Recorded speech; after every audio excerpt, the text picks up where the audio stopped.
के और दूसरी तरफ चरण चंपक हैं जिन्होंने सत्ता किसी की भी रही हो उसकी दलाली करके आम जनता के पक्ष में सवाल पूछने की जगह सरकार की रक्षा की है।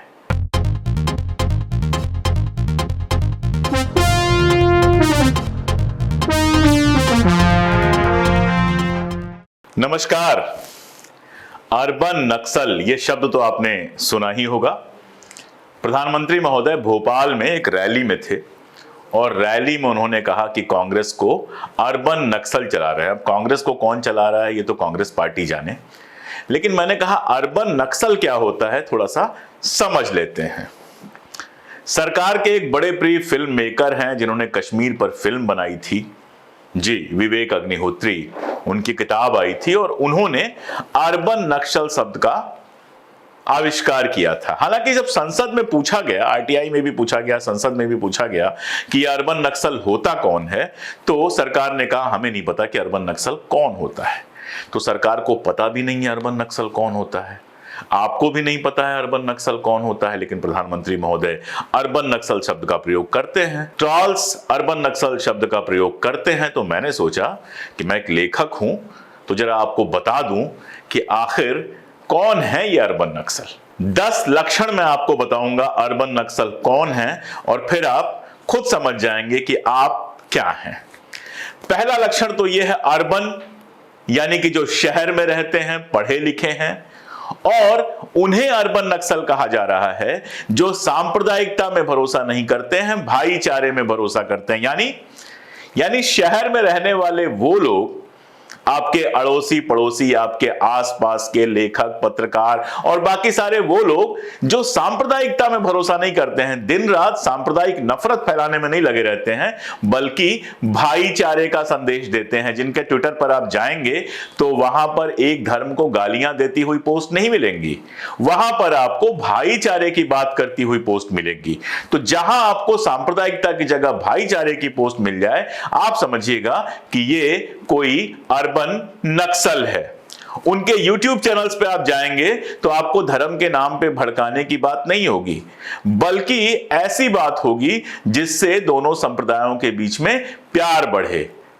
तो अर्बन नक्सल का पहला मैंने आपको लक्षण बताया, जो सांप्रदायिकता नहीं भाईचारे में भरोसा करते हैं। दूसरी बात, जो संविधान की मूल भावना में विश्वास करते हैं। आजकल एक नया फैशन चला है, संविधान बदल देना चाहिए। आप जानते हैं हाल में ही सरकार से जुड़े हुए एक बड़े अधिकारी ने बाकायदा लेख लिखा, संविधान बदल देना चाहिए।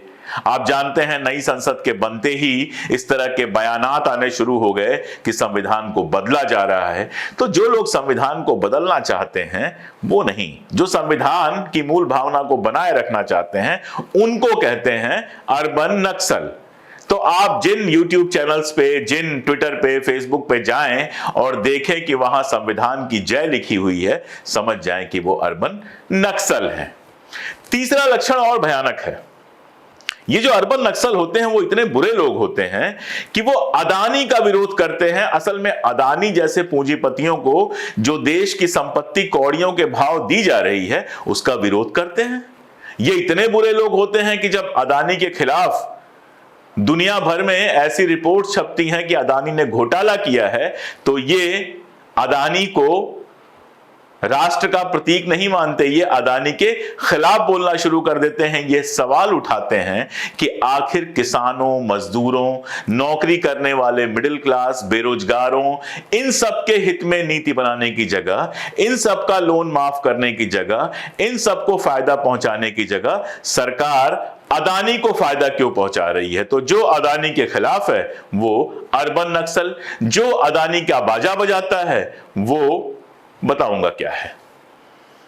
एक और इनका बड़ा बुरा लक्षण है, अर्बन नक्सल हमेशा गरीबों की बात करते हैं। वो कहते हैं गरीबों को शिक्षा फ्री में मिलनी चाहिए, वो कहते हैं कि स्कूलों में, कॉलेजों में फीस इतनी नहीं बढ़ाई जानी चाहिए, वो कहते हैं कि स्वास्थ्य सुविधाएं, मेडिकल जो सुविधाएं हैं वो इतनी महंगी नहीं होनी चाहिए। तो जो कोरोना के पीरियड में ये सवाल कर रहा था कि लोगों की लूट क्यों हो रही है, क्यों नहीं कोरोना के मरीजों को उचित सुविधाएं मिल पा रही हैं, जो कोरोना के मरीजों को सुविधाएं देने के लिए उस समय काम कर रहा था वो अर्बन नक्सल। इतना ही नहीं, अर्बन नक्सल तो महिलाओं, दलितों, वंचितों, आदिवासियों, अल्पसंख्यकों की बात करना शुरू कर देते हैं।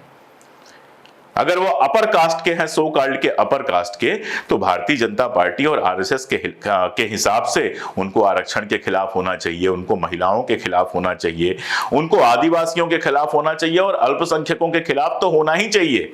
मुसलमानों को गाली देना तो आजकल राष्ट्रभक्त होने के लिए जरूरी है, लेकिन जो लोग मुसलमानों को गाली देने की जगह ये बात करते हैं कि वो भी इस देश के नागरिक हैं, उनका भी इस देश में अधिकार है, उनके खिलाफ जिस तरह की चीजें चल रही हैं वो गलत हैं, जो ये सवाल उठाते हैं कि महिलाओं के साथ जिस तरह से लगातार अत्याचार, बलात्कार और इस तरह की बातें हो रही हैं वो गलत हैं, जो ये सवाल उठाते हैं कि दलितों के साथ जिस तरह का भेदभाव होता है वो गलत है, दलितों के रिजर्वेशन का समर्थन करते हैं, पिछड़ों के रिजर्वेशन का समर्थन करते हैं, वो अर्बन नक्सल है। और अर्बन नक्सलों की जो बदमाशियां हैं वो यहीं खत्म नहीं होती हैं। ये अभिव्यक्ति के अधिकार की बात करते हैं, ये कहते हैं कि संविधान में हर आदमी को अपने विचार रखने का हक है। तो जो अर्बन नक्सल पत्रकार होते हैं वो टीवी चैनलों पर सरकार से सवाल पूछने लगते हैं और उनके इस अपराध में उनको टीवी चैनल से निकाल दिया जाता है।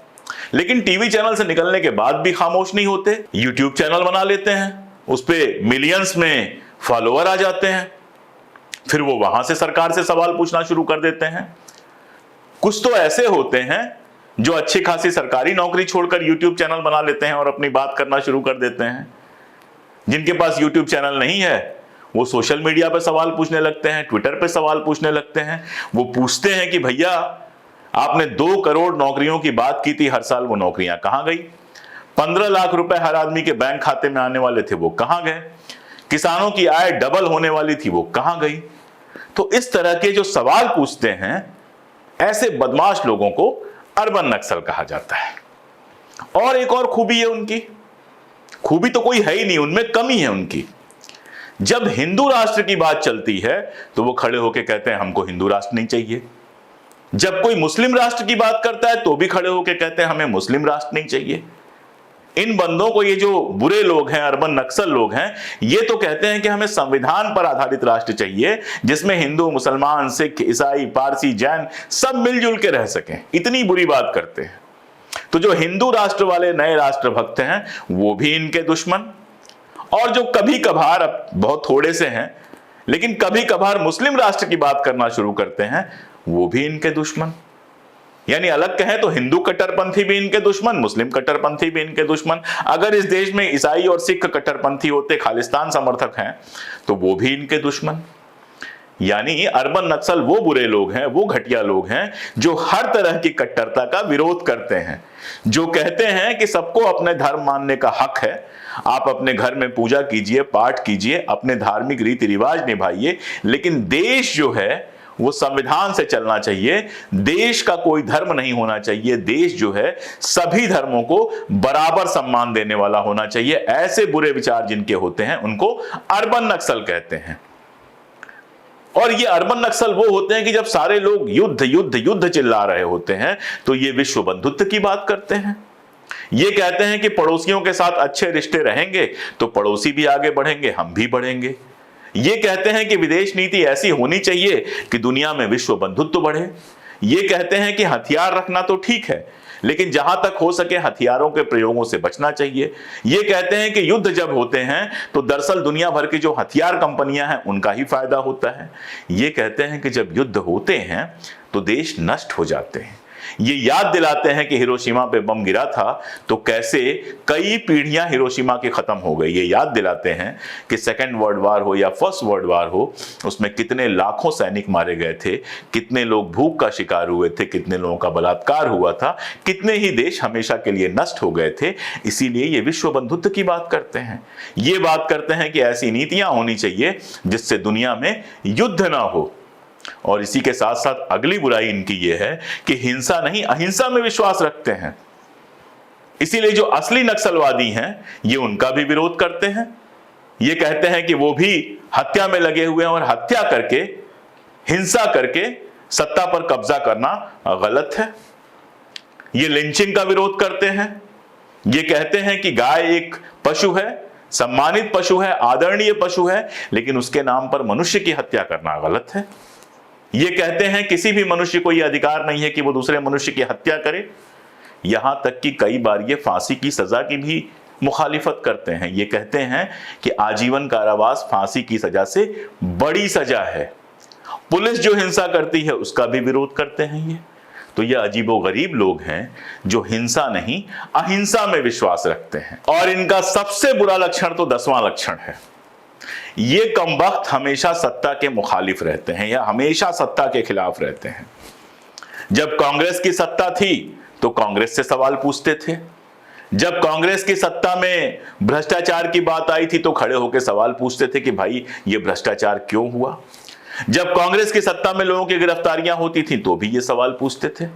जब कांग्रेस की सरकार में गरीबों के हित में बात नहीं होती थी तो ये कांग्रेस से भी सवाल पूछते थे। अब भारतीय जनता पार्टी की सरकार बन गई, 2014 में नरेंद्र मोदी देश के प्रधानमंत्री बन गए, तो इन बेवकूफों ने नरेंद्र मोदी से भी सवाल पूछना जारी रखा। मतलब ये इतने बड़े नेता से भी ये सवाल करते हैं। ये उनसे पूछ लेते हैं कि आपने 15 लाख कहे थे, कहां गए। ये पूछ लेते हैं कि आखिर ऐसा क्या आपकी नीति में है कि 25 साल से कम उम्र के 42% लोग बेरोजगार हैं। ये पूछ लेते हैं कि आप कर क्या रहे हैं।